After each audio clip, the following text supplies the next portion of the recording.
अस्सलाम वालेकुम। मैं मंजिल मिटवार बाबाला मौजूद किस्सो एहसान भलाई नसीब बाग अकुल मसरूर शाद आबाद पान नंबर 65।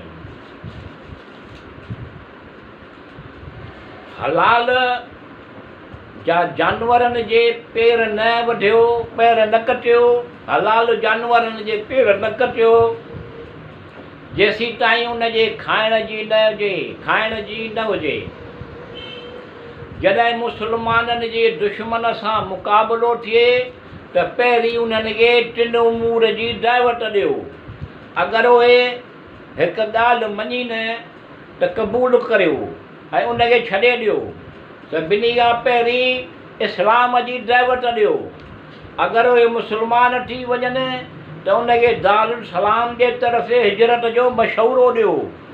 अगरि उहे हिजरत नथा करणु चाहिनि त संदनि शहर में ई रहणु पसंदि कनि था त ऐराब वांगुरु हूंदा जंहिंमें गनीमत मां हिसो कोन मिलंदो जेसी ताईं उहे हिजरत न कनि। अगरि उहे दावत इस्लाम क़बूल नथा कनि त उन्हनि खां जज़िया ॾियण जो शर्त पेश करियो। अगरि उहे अहले किताब आहिनि त उहे पंहिंजे हथनि सां ज़िलत ख़्वारीअ सां गॾु जज़ियो ॾियनि। अगरि उहे शर्त क़बूल कनि त उन्हनि खां दस्तबरदार थी वञो। अगरि उन मां कहिड़ी ॻाल्हि नथा मञीनि त ख़ुदा खां मदद तलब करियो ऐं उन्हनि सां जहाद करियो। अगरि कॾहिं अहले किला मुआसिरा करियो ऐं उहे तव्हां खां ख़्वाहिश कनि त ख़ुदा जे अहकाम ते किले खां ॿाहिरि ईंदा त क़बूल करियो। बल्कि पंहिंजनि मां कंहिंखे हाकिम बणायो। शायदि तव्हांखे उन जे बारे में हुकुम ख़ुदा जो इल्मु न हुयो। ऐं अगरि उन्हनि खे अमान ॾियो त पंहिंजे अमान सां गॾु अमान ॾियो, ख़ुदा ऐं रसूल जे अमान सां गॾु अमान न ॾियो। ऐं जनाब अली अल मोमिनीन जिन खां रिवायत आहे त हज़रत सल्लल्लाहु अलैहि वसल्लम जिन फरमायो मुशरिकनि जे पाणीअ में ज़हर न मिलायो।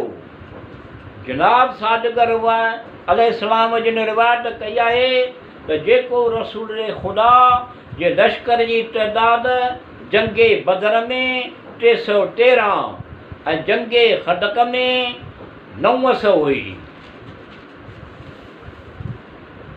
हदीस मोतबर हज़रत इमाम रज़ा अलैहिस्सलाम जिन खां रिवायत आहे त हज़रत सल्लल्लाहु अलैहि वसल्लम जिन जंग जे ज़रिए सां जॾहिं ख़ैबर खे हासिलु कयो, ज़मीन ऐं बाग़ ऐं ॿनियुनि जी शराकत में अहले ख़ैबर जिन खे ॾिनूं।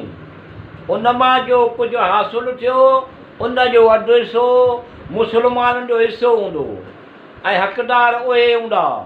उन पंहिंजे निसफ़ मां ज़कात उशुर ऐं निसफ़ उशुर ॾिनी।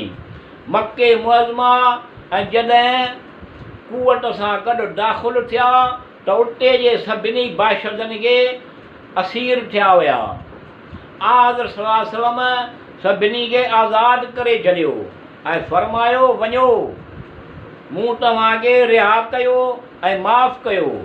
हज़रत सादिक़ अलैहिस्सलाम जिन खां रिवायत आहे जनाब रसूल ख़ुदा सल्लल्लाहु अलैहि वसल्लम मुस्लमाननि जो लश्कर काफ़र सां जंग लाइ रवानो फरमायो।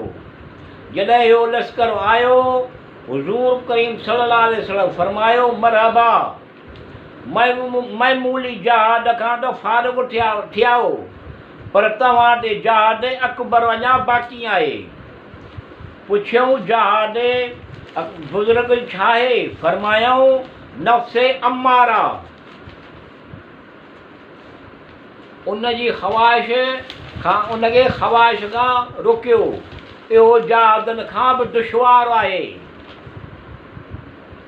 उन ते हज़रत सल्लल्लाहु अलैहि वसल्लम जी खां उन ई हज़रत अलैहिस्सलाम खां रिवायत आहे त जनाब रसूल ख़ुदा ॾियादी ॻोठनि जे अरबनि सां गॾु उन शर्त ते सुलह कयो त उहे पंहिंजनि घरनि में रहनि या हिजरत न कनि। लेकिन शर्त आहे त उहो कहिड़ो जहाज़ जो मौक़ियो आयो, कहिड़ो बि जहाज़ जो मौक़ियो आयो त उन्हनि में शरीक त थींदा, मगर उनजो माले गनीमत जो हिसो कोन मिलंदो। हज़रत खां रिवायत हज़रत इस्लाम खां रिवायत आहे त हज़रत सल्लल्लाहु अलैहि वसल्लम औरतुनि खे पाण सां गॾु जंग में वठी वेंदा हुआ त मर्दनि जी मरहम पटी कंदियूं हुयूं, लेकिन उन जे गनीमत जो हिसो कोन मिलंदो, मगर थोरी बख़्शिश जे तौरु ॾींदो हुयो। शेख तुसी हुबार बि खां रिवायत कई आहे त जनाब रसूल ख़ुदा सल्लल्लाहु अलैहि वसल्लम हिकु ॿिया खे नामो लिखियो जेको अरब जे रेसनि मां हुयो।